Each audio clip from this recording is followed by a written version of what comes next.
Hello, everybody, and welcome to the new episode of the Full Funnel B2B Marketing Show.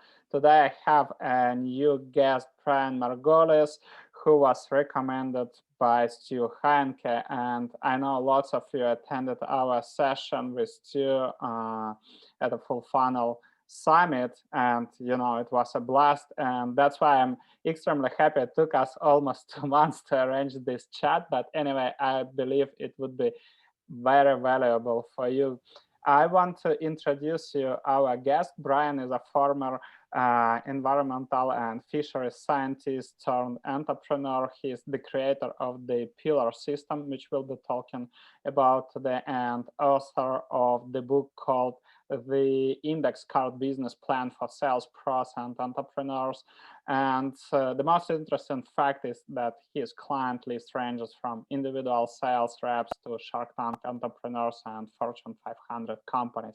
So we are going to talk about how to use the Pillar system to achieving revenue goals, which I believe is critical for sales reps. So we are going to discuss why so many sales reps are not satisfied with sales training they're taking, what are the most common mistakes companies are making with sales strategy, and basically how to fix that, let's say, that process when sales just focus on outbound sequences and don't achieve their revenue goals. So stay tuned. And Brian, thanks a lot for joining me today. Now I know it took us a long time again, but it was we finally worked out a time. This is great. I'm excited. Any recommendation from Stu is good for me. Yeah, indeed. And he told so many, great words about you. So I'm pretty excited about this conversation. So I want to ask you now, first question. I know that you hosted like almost 1,000 coaching sessions with sales teams, and you have a fantastic, tremendous, experience. So based on these sessions, what are the most common marketing and sales strategy mistakes companies are making? I believe it makes total sense to nail it before moving forward. Yeah, I mean, to me, whether I'm working with a marketer, an entrepreneur, an executive, or an individual sales rep, let's talk at the individual level, and then we'll kind of zoom out to the companies and how they're integrating this. But I believe the foundation of everything I teach and everything I help with is that there's two versions of every business. Okay, every person runs two versions of their business, whether they're a salesperson or they're a marketer, doesn't matter. You have a reactive version and you have an intentional version. And the reactive version is how most people operate, meaning they take their skills and their talent and their work ethic and they just kind of go, and they grind their way out to a certain level of success, right? They're bouncing all over the place. Their answer to everything is just send more emails, make more posts, right? Put out more content, make more dials. And again, you can grind your way to that certain level of success. You'll have that initial boost. But if you want to go next level as a sales rep or a marketer or an executive, you need to run the intentional version of your business. And the good news is the intentional version of your business it has the same ingredients as the reactive one, meaning it's the same talent, it's the same work ethic, it's the same resources.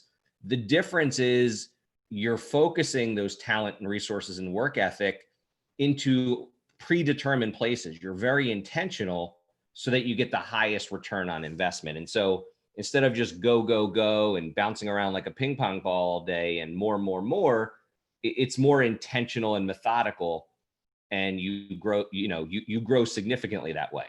You can only get so far with a reactive version of your business. At some point, you have to become intentional. And so what I think happens from the company's standpoint, when they have a sales team or they're a group of marketers or whatever it is, when you're working with other people, whether you're managing them or monitoring them or working with them, you kind of have, you can monitor their activity levels, right? How many calls are they making? How many emails are they sending? How many posts? So that's their activity level. And then you can monitor the results, right? The sales, the leads on the other end. In between all of that is this dark chasm of what I call the dark chasm of anecdotes, right? So a manager or a marketer, an executive asks, so how are things going, right? How come your leads are down or your sales are this way or whatever? And they start telling stories. Well, I got some good stuff going on here. This seems to be working. I want to focus more on this, blah, blah, right? And those are just anecdotal. And so as an executive, a manager, or someone running a sales team, you really can't help them, right? Because again, it's these anecdotes, this revisionist history. And so what we do with the pillar system when we put in a weekly strategy is we kind of fill in that chasm, right? And so the mistake that's not made is you're not just go, go, go and anecdotes. You actually are intentional about where you're spending your time. It's clearly defined. And that way the company, the management can actually identify where the problems are, where the skills need to be developed. Makes sense. I totally agree with you. And what is interested, you actually touched that point. So many sales reps, they are focusing on like lots of activities, but they can't really say what exactly leads to the results. They tend to assume, okay, maybe I should focus on this, or maybe I should focus on that. And it actually, it's not predictable, and they can't say for sure, okay, I will, double down on this activity and it will help me to hit my revenue quota like in next 2 months. So what I wanted to ask you, you touched the pillar system. Recently, we did a research with 200 plus B2B tech European companies, and lots of them stated that they don't have a clear marketing and sales strategy. Lots of them told us that after the COVID began, their sales cycle significantly increased. And actually, I want to ask you, can you please describe your approach to developing a go-to-market and sales strategy as well, and leveraging these pillars, how these pillars can help and how to build this appropriate weekly sales strategy? Yeah, so the pillar system itself, the weekly strategy, okay, is made for individuals. It's made for the individual executive, the individual manager, the individual marketer, the individual sales rep, right? So when you create a go-to marketing strategy, just like any kind of strategy, whether you have a strategy to grow your legal practice, right, or your doctor's office, or your go to market sales strategy, once you've defined your goals, okay, which I think most people know is the starting point. You kind of have your goals and you know your resources. Then what you do with the pillar system is you figure out, through a series of questions, what are those weekly activities that if you do consistently over time will lead to hitting your goals, right? And so I want to be very clear about something, which is, you talk about like sales cycles since COVID and a number of other things, is when a company or when they say they don't really have a strategy, what they're really doing is they're changing directions constantly. We're going to try this. Oh, that didn't work. We're going to try that. That didn't work. And then they actually believe, and this is the danger, that what they were doing didn't work. And here's the funny part. I don't think most marketers, sales managers, whatever, give anything long enough to actually see if it works. And so the idea with the pillar system is, look, if you're going to, for example, let's say you have a pillar, all right, of you're going to spend 90 minutes a week working on your messaging, right? Your value proposition, let's call it, okay? What you're doing.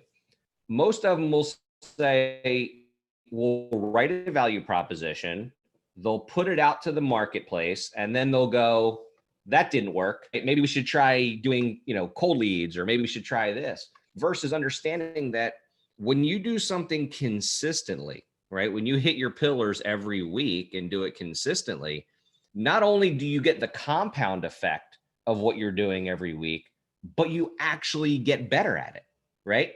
It's not that something failed. To me, there's no failure in that world. To me, you're just getting feedback. Okay. To me, you're just getting feedback. For example, in my own business, I have no problem getting individual clients, right? I have no problem there. I get referrals all the time, things like that. But as I've been transitioning to something I've never done, which is trying to get clients from cold to warm, right? Like an online lead generation system. I have been, for the last year and a half, trying to unpack that puzzle, because, and I'm think of this as my go-to-market strategy, right? Versus the company's.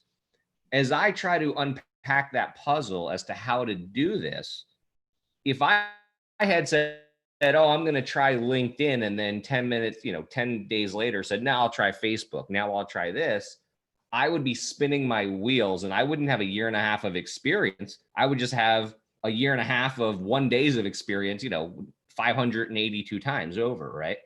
And so the compound effect and the idea between having these consistent weekly pillars, as you get deeper and uncover these layers, you actually figure out what works, meaning when something doesn't work, it's not failure. It's actually feedback from the marketplace.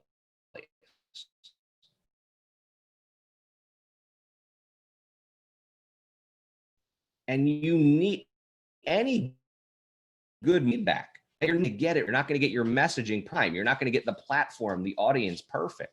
And so I think one thing when you have these consistent weekly pillars is hitting your pillars in week 1 doesn't pay you as much as hitting them in week 30, let's say. Make sense? Totally. And, I wanted to ask you like a follow-up question. So you mentioned that you need to have this learning curve, let's call it that way. So you can't, have results. And especially if you have long sales cycles, it's almost impossible, to generate tangible results from like your sales activity first week, second week, etc. after you're trying it. But my question is how to persuade, let's say, your executives, if you are in sales or if you are in marketing, or how to persuade your investors when you have this pressure, of quick results. So we need to hit this quota, we need to hit this quota. And actually they tend, they make this pressure on sales and marketing. So sales simply don't have a time to analyze the feedback and improve this message. So they try, to double down, send more messages, or not connect. It's not connecting, it's spamming more people, to be honest. So from your point of view, from your experience, how to initiate this shift? Yeah. So let's talk about the truth. What really happens, and then let's talk about, okay, now how do I talk to management about this, right? They're two different questions, because here's the truth. The truth is, and the reason I'm a big fan with the pillar system of I focus and my clients focus on lead indicators, okay? We don't focus on daily sales, weekly sales, all that kind of stuff. We focus on lead indicators, because if you focus on lag indicators, what will happen is you can do all the right things one week. But sales don't come in, demos aren't scheduled, et cetera, right? That doesn't mean you didn't do all the right things that week. It just meant there's a cycle, right? There's a lag time, okay? Conversely, you can do all the wrong things one week. You can take 3 days off and spend day 4 catching up on email, and all of a sudden on day 5, you get 2 responses that people that you've been working with want to do demos, right? Well, that doesn't mean next week you should take 3 days off and do emails on Thursday. So what happens when you focus on lag only without lead, which is what a lot of companies do from the very top, is that you often change directions when you don't need to, and vice versa, right? So the saying that I give, and this is how I would talk to management. Now, look, I'll be honest, I'm psychologically unemployable, right? That's something one of my coaches used to say, all right, that I took from them. I'm psychologically unemployable. So people are hiring me to simplify their strategy. They're hiring me to help them sell a lot more and make a lot more and all that. No one's hiring me for office politics. No one hires me for that, right? But the conversation that I would have with a manager is, look, Mr. Manager or Mrs. Executive, the only place worse where we're at now is if we're in the same place in 6 months. Okay. That's the only thing worse than being here now, is if we're still there in 6 months. And if we do things very short term and just start throwing spaghetti at the wall and see what sticks and change directions every 3 days because this didn't work instantly or that didn't, we're going to be right here in 6 months. Right. So we've got to be thinking not about next week or the week after. We've got to be thinking about 6 months from now. And here's the good news. Let's be honest. We know what works, right? The sales and marketing game from a strategy point is not that complicated, right? You have to have the right message to the right audience, right? And then you need to, when you generate interest, you've got to do the follow-up process and walk them across the finish line, come up with any objections, things like that. The thing that's not working when sales and marketing aren't working for a company, it's pretty much because the message isn't resonating with the audience, or you have the wrong audience, right? You haven't matched the message to the audience. And so there's nobody in the history of this world who has nailed that down instantly. You need those salespeople that are out there working and not selling sometimes. They're actually providing the data you need to figure out your message, if that makes sense. Totally makes sense. I love it. Any ideas? But basically, I want to ask you one more follow-up question. So let's say Sure. We just initiated this conversation with management. And if a question will occur like, okay, Brian, or okay, Andre, so I agree, it totally makes no sense. We don't want to be at the same stage in 6 months. But how can you prove that you'll help our organization to move forward, and to achieve new goals, or hit the new revenue quota? Because and this probably leads to a next question. So that's the first one. And the second one, how to identify these key pillars and share these pillars with executives, saying like, okay, these are the pillars I'm going to focus next month, and I believe they will help our organization to move forward. Yeah. I mean, look, that to answer the first question requires a lot of context, right? I don't know if these are people inside the company, if you're talking about a third-party organization that's trying to help a company. I mean, look, if you're talking about a third party or an outside party, then we're talking about, you probably need to demonstrate that you have a track record, right? Whenever something has a long sales cycle, there's going to have to be a certain level of trust. Okay. There's going to have to be a track record, right? If you're talking about internally, nobody has ever done what they're asking to do, they're all just trying to figure it out, then really you've just got to frame it differently, right? You've got to frame it differently. Look, I'm not guaranteeing you anything. What I'm telling you is I'm going to tell you what we should be doing for the next 6 to 9 months. You're going to give me the thumbs up or the thumbs down, and then we're going to go execute on it. And we're going to get feedback and we're going to adjust. And obviously we think we're doing the right things, but that feedback is valuable. And again, I want to be honest. I mean, we live in the real world here. If no one has ever done it for the company, if no one's ever hit those revenue goals before, and they want it done that quarter, that year, I mean, to me, I don't think you're in a good position anyway. I think this is a disaster that's going to blow up. I mean, that's just the truth. I mean, one of the things I talk about in my book is one of the things the pillars can often do when you identify your pillars is identify a really bad opportunity. And to say, look, I'm not confident, even if we do these 5 or 6, 7 things week in and week out, I'm not that confident that we're going to get there. And so sometimes that means you're in a bad situation, and that's just the truth, right? That's just the truth. What was the follow-up question? So Was identifying those pillars? yes. Yeah. So the process that I outline in my program for the individuals or the executives or whatever to identify pillars, basically, here's what we're looking for. We're looking for 3 things. Okay.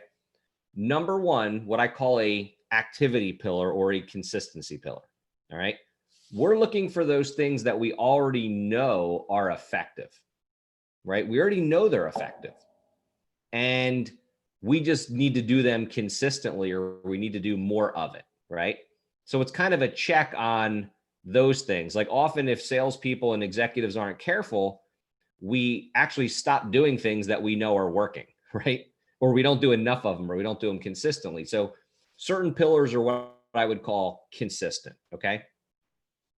The second kind of pillar is what I call a learning pillar. And in here, we're looking for effectiveness. Because here's what I promise you. If your goals aren't being hit, if you're falling short, there's either something you're not doing consistently or something you're not doing effectively, or both, right? Often it's both. And so the second type of pillar is this effectiveness pillar, this learning pillar.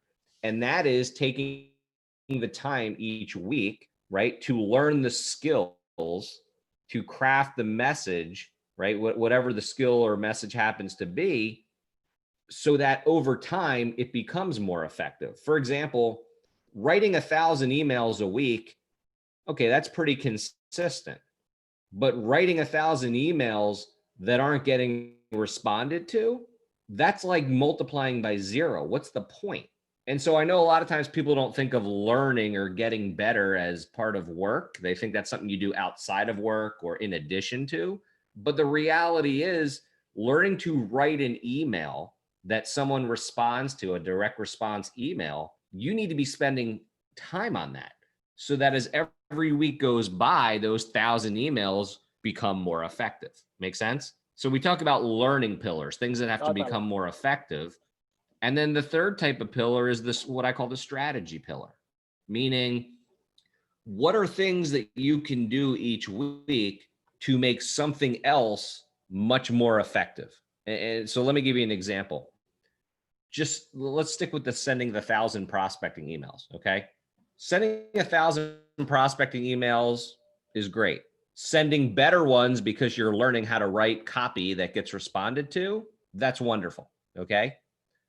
But just taking 10 minutes before you start emailing to grab 1,000 names off a list, probably not the best use of your time. Whereas if you actually took 90 minutes, 2 hours, depending on the industry you're in, and really did your homework on the target list, right, to make sure they're a match and you can personalize the message so that it resonates with them, that makes every email, you do that one time at the beginning of the week or at some point in the week, and it makes every email more effective, right? Make sense? So we're looking for those strategy pillars, those things, for those who are golfers, the example I like to use is getting your clubs regripped, right? You get your clubs regripped one time at the beginning of the year, and then every time you swing the golf club, you get the benefit of, that club face not slipping, and the multiplier effect of that over and over and over. That's great. And before our interview, I read your book, and actually I read that example of a pillar system. If I'm correct, it was about sales rep Jane. I don't know if it's a real person, but it doesn't matter. So basically, this her pillar system consisted of scheduling 15 meetings per week, sending 5 non-sales touches, devote 2 hours to education, and do 3 workouts. So I have several questions here because I totally agree with you. All these three things you mentioned, they make perfect sense. What I want to ask you, who should control this pillar system? Executive, head of sales, or just a sales manager or marketing manager? Who should be Okay. in charge of control? I'll go even one step further. Okay. The pillars should be customized to the individual sales rep. Now, they should do that in conjunction with their sales manager or their boss, right? Just like the boss themselves or the marketer should have their own pillars. And here's why. Remember, I started out talking about running a reactive business versus an intentional one, okay? The reality is every sales rep, every marketer is at a different place in their business, in the maturity of the business, in their skill level, in the cycle, if you will. And so what happens, Andre, is that if I said, remember we talked about email, right? One of the things I do a lot with my clients, which is I never thought I would really be doing, but it's amazing how few people even understand the basics of writing an effective email, like just the basics, not being an expert, but just, how to keep it short, how to blah, blah, blah, just real basic direct response copywriting stuff that gets responded to. Okay. So you might have somebody who's in the prospecting phase and their main thing is to generate leads. And so for that person to spend whatever it is, 60 minutes a week, 90 minutes a week, learning and getting better with direct response copywriting and rewriting their emails, that might have a high return on investment, right? Whereas a year later, although they might obviously they might benefit from continuing to do that, as far as the best 90 minutes of their time, let's say they have a lot of existing relationships and they've developed a lot of relationships, those non-sale touches, right? Those things that remind people how they already feel about you or that bring value to long-term prospects and existing clients, those might give you a higher return on investment than the direct response copywriting. Make sense? And so to give one type of pillar to everyone is crazy. Now you can have the same KPIs, right? You can have the same things that you monitor and that's different. But as far as the best use of someone's time, that should change over time. And I think that's one of the things that's missing from the kind of the sales management to the sales rep is that, again, that chasm in between. If you know what your individual reps are supposed to be doing each week, their pillars, then not only can you make sure they're doing them because the pillars leave clues, but you know where to help them. Look, the reality is I know you and I wanted to talk about this. Most sales training is completely wasted. Most sales training is like pouring water into a bucket with holes in it. And that was my next question. Exactly. It'll stay wet for a little while, but later it's gone. Yes, I know we wanted to talk about that. Yeah. So what was your specific question? And I'll try to answer that one. Yeah, so that was my a specific question. I wanted to ask, why so many sales folks are not satisfied with sales trainings they're taking? Yeah. Well, two reasons. Number one, maybe that sales training is not applicable to them, right? Obviously as a manager, you have to do sales training to everyone. And so, it's not a one size fits all. But I think more importantly is when somebody is taught a new skill from a sales trainer or a training program, they don't have a place to put it, right? It's just addition. That's the problem. It's just another thing that they've learned. And so I talk about triage with sales training, where when a rep is sitting there getting trained on a certain skill, okay, and they decide I want to incorporate that skill into my business, right? That's going to actually help me. All right. And by the way, sometimes the best thing a sales rep can do, I know managers don't always want to hear this, is not incorporate certain training into their business. Because although it might have been good for certain situations, it's actually not going to help them. It's not the best use of their time.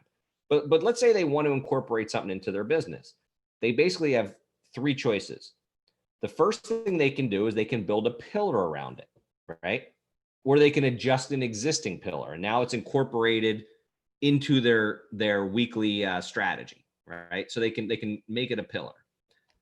The second thing they can do with it is it might be a task that they have to do, meaning it's not a pillar, it's not a weekly consistent thing, but what it is that it's something that has to be done one time.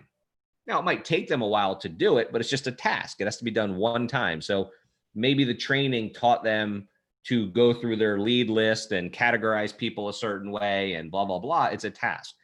And then the third thing that comes from sales training could be they can incorporate it by changing their mindset.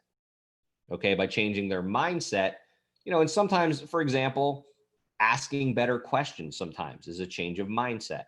Not the question, will this positively impact my business? But instead, an intentional person says, no, that's what the reactive version of my business does. I say yes to anything that might positively impact it, versus asking the question, is this the best use of my time and mental energy, the bandwidth I'm going to give it, and make decisions differently? That's just a change of mindset.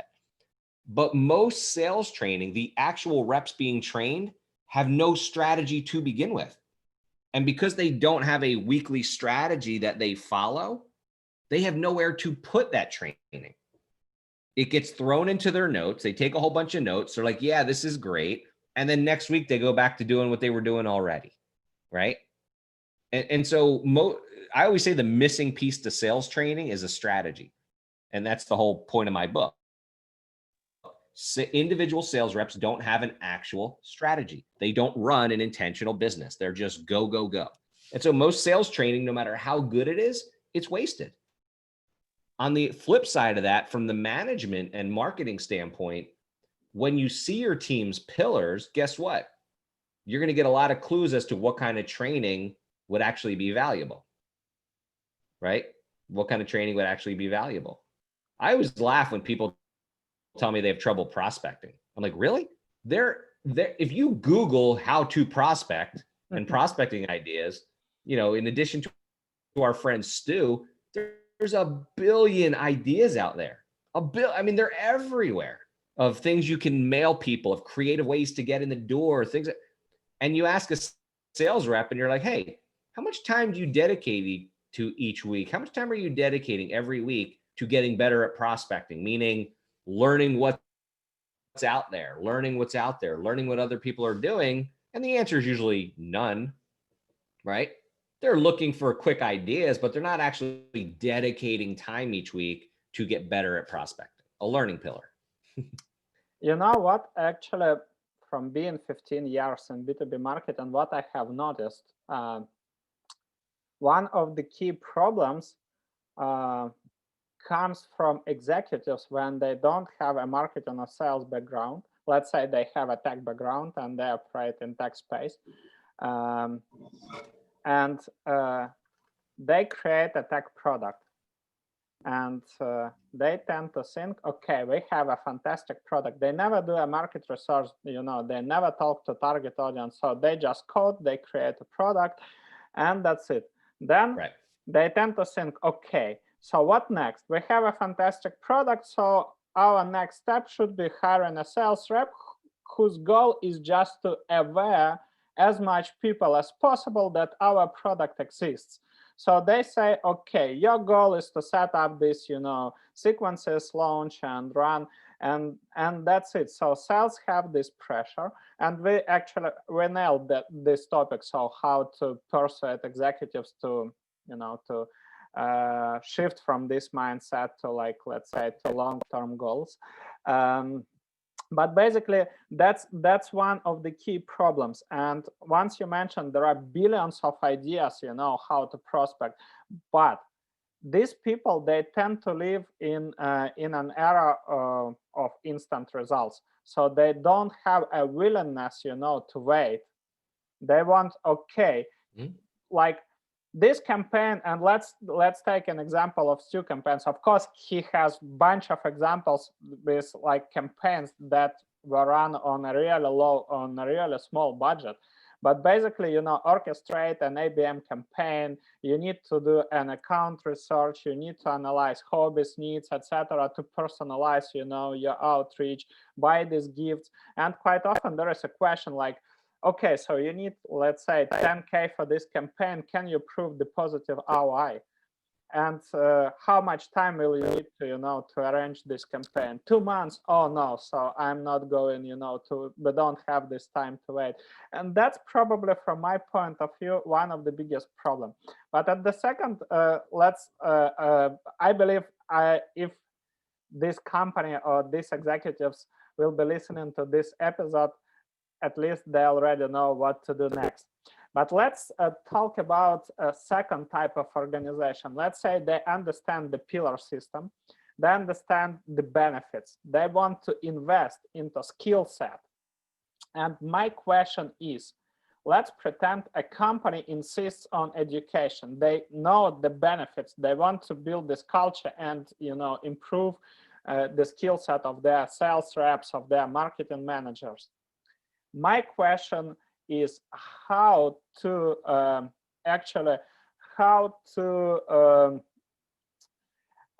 make sure that sales or marketing implement what they learned.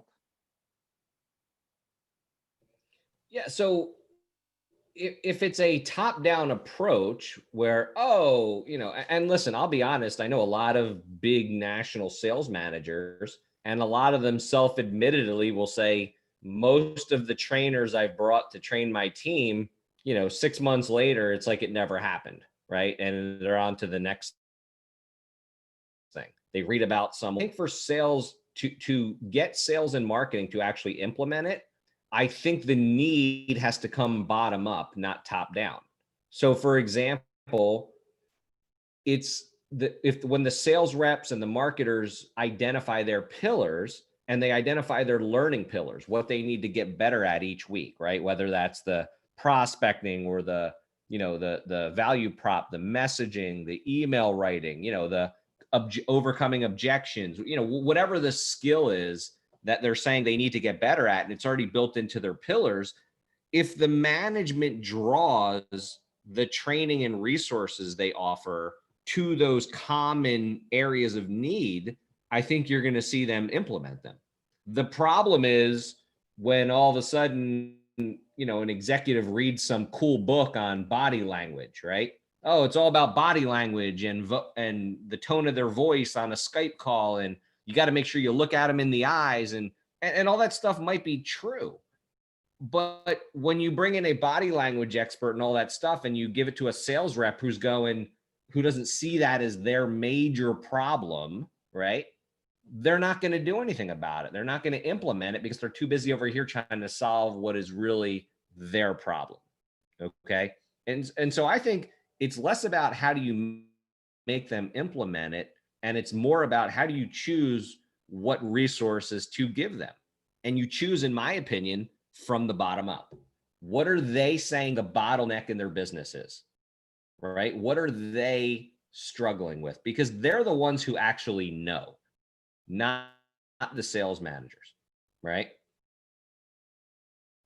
Totally makes sense. And a question, I believe some of our listeners might have it. If they don't know, if they're not aware of these bottlenecks, how can you help them to identify these bottlenecks? So, sales rep might say, well, I need to generate more sales qualified opportunities, or I need to increase deal close rate. But they don't understand what is the root reason of this challenge. How can you help to identify this root reason? And that's exactly what the system is designed to do, is to reverse engineer that to see. Most people talk in words that have no agreed upon definition, right? I think that's how Tim Ferriss described it one time, but they use words like I need to focus more on, or my bottleneck is I can't generate, or I need to double down. I mean, how do you know each week when you're done focusing more on something, right? It's not something that's measurable. And so when they tell you the bottleneck in their business is generating more leads, what they're really identifying isn't a bottleneck. They're identifying a goal, right? That's actually the goal. They want to generate more leads and they're not achieving it. So what we do is we reverse engineer it, right? We reverse engineer that and go, okay, how are you currently generating leads? Well, I'm sending emails, right? I'm sending an email sequence. Okay. Are you, how are you at writing emails, right? Is it that you have to write better emails? Maybe that's the bottleneck. Maybe it's, are you sending good email? No, I already worked on that. We already know that messaging works because most of our people that do become clients, that's the message they respond to. We know that. Okay. Do you have the wrong list, right? Are you sending it to the wrong people? So we keep asking questions. We keep in the system, we keep reverse engineering till we actually figure out what is the bottleneck. Okay. And I'll tell you right now, it's not that complicated to identify the bottleneck in sales. When it comes to lead generation, the bottleneck is almost always the messaging or the audience. I'm not saying it's easy to solve, but identifying the problem is pretty easy. If you're sending 1,000 emails and nobody's responding, that means either your messaging's wrong or your audience is wrong. They don't have the problem that you think. And so again, that's where the focus has to be, is getting the message. Look, there's only 2 reasons, and I'm going off on something, but I think it'll help them. There's only 2 reasons that someone won't take a meeting with you. Only 2. It'll never change in sales or marketing or anything else. The only 2 reasons somebody won't take a meeting with you is either, number 1, you have nothing they value. You don't have anything they're willing to trade 30 minutes for, an hour for, right? And so sometimes you have to start there. Is what I offer even valuable to them? What I'm asking them to trade their time for? The second part, and this is where you were talking earlier about the tech founders and things like that, who think just because they have a great product, it'll sell itself, right? The second and more common reason that someone doesn't take a meeting with you is that you can't articulate that you have something valuable quickly. And underline that word quickly about 7,000 times. You can't articulate that you have something valuable quickly in a 1-sentence email and a subject line, in a 15-second voicemail, in a LinkedIn message, right? So that is usually where we find the bottlenecks in sales. They're not usually that hard to find. It's usually in the messaging or the audience. And that's what testing's for. I would almost, you said something earlier about dealing with some of these executives and things. I almost think when you launch a product or you're trying to sell something new like that, or a new product, you need to stop framing it as, I'm hiring a sales team now to go sell it. Really, what you need to hire is the messaging team. We need a team to go out there and attempt to sell it. That's how we do it. So we can hone in and figure out what the message is and who it's resonating with. So they need to, just like beta testing and all that stuff, because they all understand beta testing, right? They need to think of the initial sales phase, not as, all right, now we just got to tell as many people about it and the money will start rolling in. They need to think of that first phase as, no, we're now going to spend time figuring out what message resonates. Right? What is resonating with the audience? And after that, then it's just a matter of, pouring fire on it. That's when you get into sales metrics and all that kind of stuff. You know what? While you were sharing your experience, I just remembered one example. When I was working with a software development company that had like around 500 developers, and I was running a discovery call with them. And then I created a marketing plan. So we were discussing the long-term project. And basically, that was a question like, how do you generate leads nowadays? And they told like, mostly from events. It was before COVID. And we are called outreach. And I asked like, and what is your positive reply rate? Not just a reply rate, but positive reply rate. And they told, well, our like average reply rate is less than like 0.5%, like the prospects simply ignore the emails. And Right. I asked, like, can I ask you just one more question? When was the last time when you bought, high ticket service or high ticket product from a complete stranger you have never heard about, and who sent you a very generic message saying something, Henry, we are providing custom development software service, like, and we can develop for you whatever you want. Just tell us what you need. Here is my calendar, book a call with me. When was the last time you bought from this company? And he was like, no, I never bought from this company. But I was like, don't you think that you looks the same in eyes of your prospects? And he was, yeah, this totally makes sense. And I was like, remember the last, service providers from who you bought the, let's say, high ticket services. I don't want to talk, about low ticket products.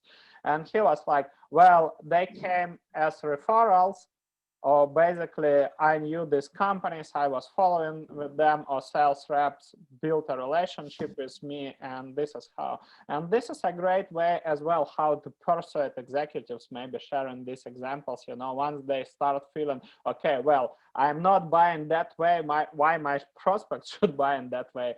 It helps also, to switch this focus. And, the number one skill in sales is empathy. It always has been.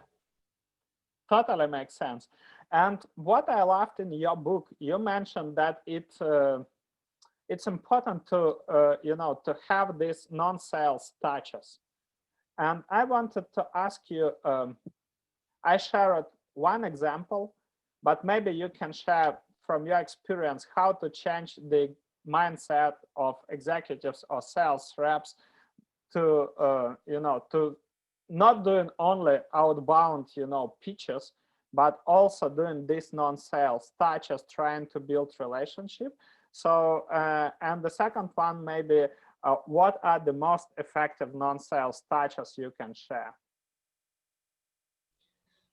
Yeah, so the non-sale touches that you read about in the book were not to cold people. I just want to be clear. They weren't like bribing people, like just sending them. Having said that, I think there's a lot of value, like a guy like Stu would say, in sending something physical to get meetings and stuff like that, and building a campaign around it, right? The non-sale touches that I'm talking about would be people that you're getting to know, prospects, people you've had some conversations with, right? To whatever. And the non-sale touches, the key to a good non-sale touch, see, this time of year, like right now, a lot of people are going to send prospects and clients and things. They're going to send them, classic holiday stuff. They're going to send them cards, and they're going to send them wine and chocolate and blah, blah, blah. And that stuff is nice, but they're not stupid. They're like, yeah, they're sending them to everybody, right? People aren't dumb, right? We talk about empathy. If I get a bottle of wine, or if I get a plate of cookies from, somebody who's been trying to sell me something or whatever, I'm very clear what's going on. I don't think I'm the only one that got those cookies, right? Oh, he made them just for me. So a good non-sale touch has a couple of things going for it. Number one, the client, even if it's only for a second, the client or prospect has to know that you thought about them, right? As soon as they see what the gift is, I don't care if it's a $5 gift, whatever they see, they know that you thought of them because it's probably something that you talked about in the past, right? You found out they were a fisherman, or you found out they liked a certain soccer team, or I know it's football over there, sorry. But they found out that stuff. So when they get it, right? When they get it, they know you had to think about them to send that, right? That's the key to a good non-sale touch. And then I think the second key to a non-sale touch is that it goes above and beyond, meaning they don't think that they were never expecting that from a sales rep, right? Look, wine is nice, but it's not above the bar of expectation, right? But when you find out that one of your clients has 3 kids or prospects and they're in this COVID thing and they're getting driven crazy and blah, blah, blah. And all of a sudden you send them a box with like puzzles and mystery games they can do together and say, hey, keep the 3 kids busy or blah. That's above and beyond. And it's specific to their situation. So sale touch is worth the time, in my opinion, especially in a high ticket sales environment. I totally And by agree the with way, you. everyone assumes that sales reps are doing this. They're not. Yeah, and Right? there is They a do it funny once in a while. They do it once in a while. It works well, and then they stop doing it. But they don't do it consistently. And there is a funny fact which I noticed, after the session with you, I got a couple of messages and I was like a big fan. I wrote, a review and like a gratitude message to Stu because once I was implementing ideas from his book, I had a fantastic case study. I was sharing like, I did an IBM campaign for 30 accounts and we closed well from 30, which means like a fantastic, conversion rate. And the average deal value was 50K. So it was like in 3 months, we closed 300K. In the next 6 months, we closed 300K more, which is a fantastic result. But it took time. It took me like almost 4 months to orchestrate the campaign, and the objective, the concern I have heard, like, your campaign was highly personalized. It took time to run this account research, to write these personalized proposals, to buy these personalized gifts.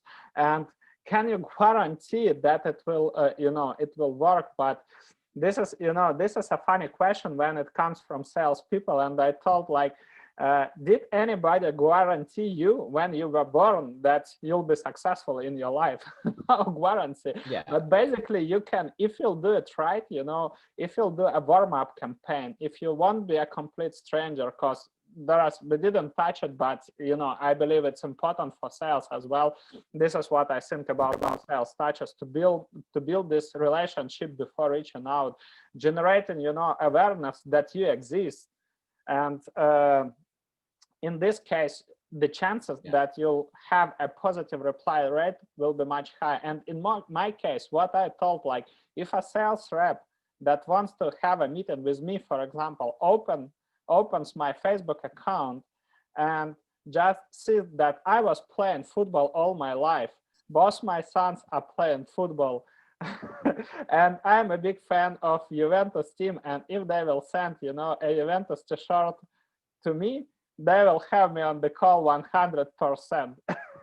No chances that I will decline that proposal. So even if it would be, even if their service will be irrelevant to me or I can't afford it or whatever, at least I will be eager to listen to them and maybe give them referrals, introduce them to my network, and that's it. So that's why I believe it totally makes sense.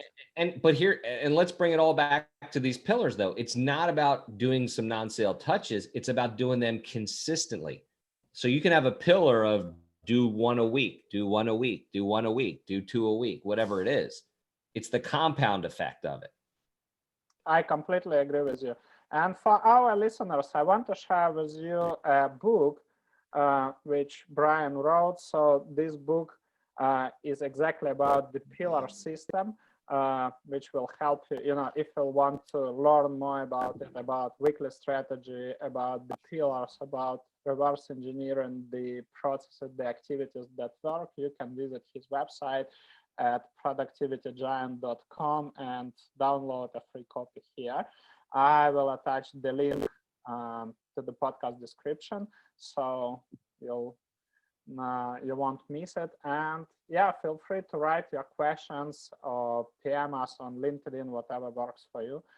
So I believe it would be a fantastic value. So thanks a lot for being my guest today. Amazing conversation, lots of insights, and I believe it will be fantastic for our listeners. And my next question to them, guys, if this episode was valuable, just leave a comment. What were the key insights you got from this episode? Any questions you have, feel free to drop them down. So thanks a lot for being with me today, and hope to see you on the next summit we'll be arranging next year with you. Thank you. Thank you so much for having me.